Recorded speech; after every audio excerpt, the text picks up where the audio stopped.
ઉત્તર ગુજરાતના ડીસામાં ગેરકાયદેસર રીતે ચાલતી ફટાકડાની ફેક્ટરીમાં થયેલા અકસ્માત બાદ સુરતમાં વિવિધ ફટાકડા વેચનારાઓની દુકાનો અને વેરહાઉસના સલામતી ધોરણો અંગે તપાસ શરૂ કરવામાં આવી। સુરતમાં સાપ બહાર આવ્યા બાદ પોલીસ અને પ્રશાસને ફરી એકવાર સાપને ઝડપી પાડવાના પ્રયાસો શરૂ કર્યા છે। ઉત્તર ગુજરાતના ડીસામાં ગેરકાયદેસર રીતે ચાલતી ફટાકડાની ફેક્ટરીમાં થયેલા અકસ્માત બાદ સુરતમાં વિવિધ ફટાકડા વેચનારાઓની દુકાનો અને વેરહાઉસના સલામતી ધોરણો અંગે તપાસ શરૂ કરવામાં આવી છે। જો નિષ્ણાંતોનું માનીએ તો આ એક પ્રકારનો લવારો છે, કારણ કે કમલ વિભાગને આ તપાસમાં સામેલ કરવામાં આવ્યો ન હતો।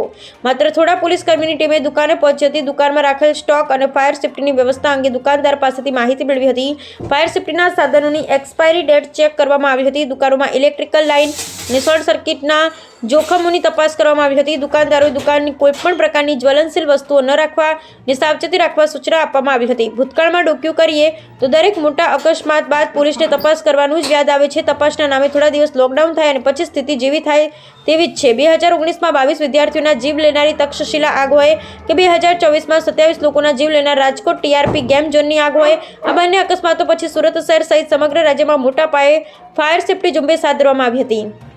ફાયર સેફ્ટીને ધ્યાનમાં રાખી ઘણા બજારો અને હોસ્પિટલો પણ થોડા સમય માટે સીલ કરી દેવામાં આવી છે અને કોઈ નક્કર વ્યવસ્થા કર્યા વિના તેને હળવા કરવામાં આવ્યું અને ફરીથી ખોલવામાં આવ્યું। કદાચ તેથી જ આમાં નાના મોટા અકસ્માત સતત પ્રકાશમાં આવી રહ્યા છે। ડીસા અકસ્માત તેનું તાજેતરનું ઉદાહરણ છે। Bureau report Sunil Ganjiwala, Surat.